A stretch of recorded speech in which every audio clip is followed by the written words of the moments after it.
Hi there, I'm Peter Millard and this is 10 Minute Workshop, where 10 minutes in the workshop is never enough. In the workshop this week, I want to talk to you about face masks, just for general workshop use, whether you're cutting, sanding or indeed spraying. That's coming up next. So I get a lot of questions generally about face masks, mostly along the lines of, well, you say you're asthmatic, but you don't wear a face mask in the workshop. You're an idiot. Yep, fair point. Actually, I've invested an awful lot of money in tools that have dust collection at the tool. So that makes a huge difference. Is the dust collection perfect? No, absolutely not. But most of the time it is very good. I also have a couple of homegrown air scrubbers, which are a lot less effective, and I do need to get I've decided just to get a commercial one and pop it in the corner of the workshop somewhere, just to have a sort of, clean air circulating as much as possible. However, enter spraying, and spraying changes the game completely. In here, over the last sort of few months, when I've been spraying, the fine particle count in the air, according to my air quality monitor, goes up by a factor of 8 to 10 times. So 10 times as many fine particles in the air as there are normally when I'm normally sanding or sawing. That's not good. That is absolutely face mask territory. And most of the time I've been using one of these. This is a 3M 4277. It's a P3 face mask, which 3M really coyly refers to as maintenance free. You or I would call that disposable. I liked it because it's one of the more compact, one of the more discreet face masks. Does that matter?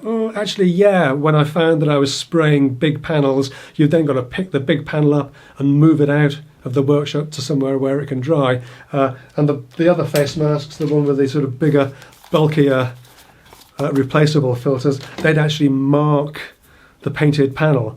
And that's, puts a dent in your day when you screw up the paintwork of a big panel. You've then got to clean the whole thing off again, sand it all back and respray it.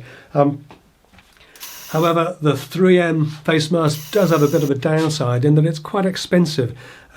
These are almost, I think I paid about 25 quid for these, and they recommend that you change them every 28 days. Now, I'm sure an awful lot of people take that with a pinch of salt. That's just sales pitch. Oh, think of your lungs. No, that's a sales pitch. However, there's no indicator on this. There's no way of knowing how good the filters are. So particularly if you're spraying, you don't really want to take the chances with it. It has been extremely effective when spraying, I've got to say. I was spraying some bright green paint on this big job of mine, and the whole of the outside of these filters were covered in bright green, absolutely snowy white on the inside though, so they are extremely effective. But when it comes to longer term use, I really wanted something that has replaceable filters in it. As I say, these kind of things, they work, but they're very big and bulky. They're quite heavy to wear long term, and if you're going to be spraying, you need to wear these for the length of time that the spray, the dust, takes to settle. In my experience, that can be a couple of hours. Enter Trend's Air Stealth half mask. In the interests of transparency, Trend actually supplied me with this one for free. There's no money changing hands here. They do this periodically. You'll see a few companies seeding bits and pieces to people on YouTube or guys on social media. It's a form of product placement. There's no money changing hands.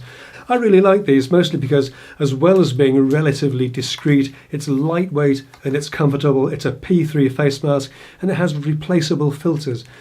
Much neater sort of profile than the other older, bulkier face masks. My only niggle with this, they make these in two sizes, a small medium like this one, and a medium large. My only niggle with the small medium is that it didn't seal around my nose very well, probably because of the size of my nose. And when I breathed out, it actually fogs my glasses a little bit. Quite a lot. But I liked it enough to go out and buy my own medium large. This is great. I've worn it for a while. It's comfortable to wear. The straps are good, and it doesn't fog my... It's comfortable to wear, the straps are good, and it doesn't fog my glasses up. Better still, it's about £22. That's a few quid less than the disposable 3M face mask.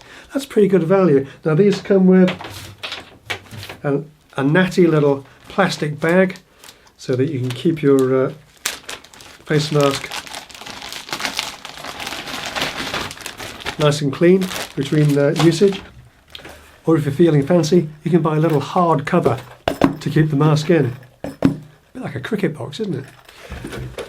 So the Trend Air Stealth comes with P3 particle filters as standard, but you can buy organic filters to go in there as an added extra if you want that additional level of protection. As I say, nothing absolutely wrong with the 3M 4277 that I've been using for a while. I found the elastic straps a little bit cheap and janky. I had to tie them in knots to get them to stay put, but they do supply it as a disposable, effectively maintenance-free mask, so you can see why they're not going to spend that much money on it. However, it is 25 quid, and these Trend Air Stealth is about 22 street price, and that's with a lower profile all around and the option to replace the filters. So yeah, good value. I like it. As I say, Trend supplied me with one of these for free. I went out and bought another one because I like them that much.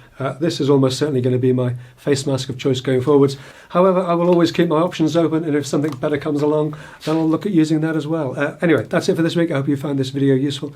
I hope it's given you some valuable information about face masks and how you can look after yourself better in the workshop. But that's it, and I'll see you next time. Take care.